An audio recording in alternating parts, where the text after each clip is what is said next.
Hello friends, welcome back to Gayatri budget life. Today వచ్చేసి సింపుల్గా panipuri chocolate pops అయితే ఎలా చేయాలో చూపించేస్తాను. ఎప్పుడు రెగ్యులర్గా తినే పానీపూరి కాకుండా ఇలా కూడా ఒకసారి ట్రై చేయండి. పిల్లలకైనా పెద్దలకైనా చాలా అంటే చాలా నచ్చేస్తుంది. ప్రాసెస్లోకి అయితే వెళ్ళిపోదాము. ఫస్ట్ మనం చాక్లెట్ని మెల్టెడ్ చేసుకొని ఈ పానీపూరీస్ని అందులోకి డిప్ చేసుకొని 5 మినిట్స్ సెట్ అవ్వడానికి ఫ్రిడ్జ్లో అయితే పెట్టేసుకోవాలి.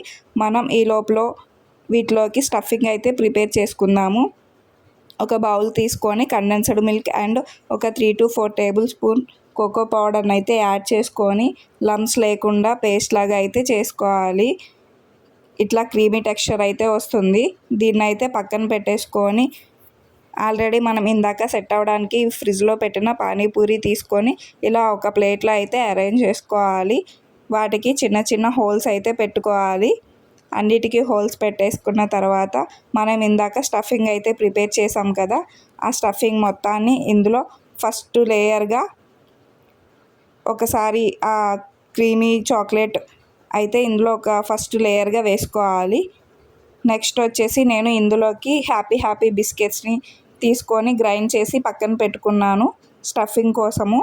ఫస్ట్ లేయర్ అయితే ఈ చాక్లెట్ వేసేసుకొని సెకండ్ లేయర్ అయితే ఆ బిస్కెట్ పౌడర్ అయితే వేసుకోవాలి.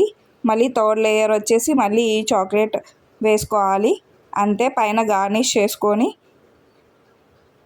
తినడమే. సూపర్ అంటే సూపర్గా ఉంటాయి. ఒక్కసారి ట్రై చేయండి, మళ్ళీ మళ్ళీ తినాలనిపిస్తుంది. ఈ సమ్మర్లో కిడ్స్కి ఏం చేయాలి అని సెట్ చేస్తూ ఉంటారు కదా, ఇలాంటి వెరైటీస్ పెడితే వాళ్ళకు కూడా చాలా హ్యాపీగా ఫీల్ అవుతారు. ఒకసారి ట్రై చేయండి తప్పకుండా. అండ్ వీటి టేస్ట్ ఎలా అనిపించిందో కామెంట్ బాక్స్లో కామెంట్ చేయండి ఫ్రెండ్స్. ఈ వీడియో మీకు నచ్చినట్లయితే ప్లీజ్ ఫ్రెండ్స్ నా ఛానల్ని సబ్స్క్రైబ్ చేసుకోండి. నా వీడియోకి ఒక లైక్ చేయండి. అలాగే ఈ వీడియోని షేర్ కూడా చేయండి.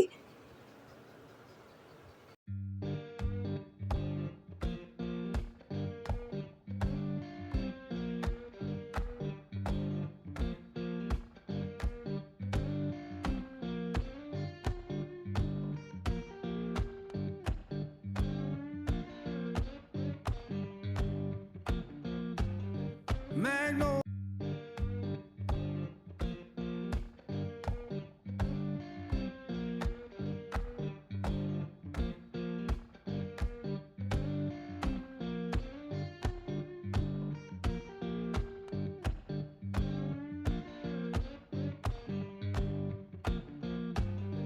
Magnolia Tower.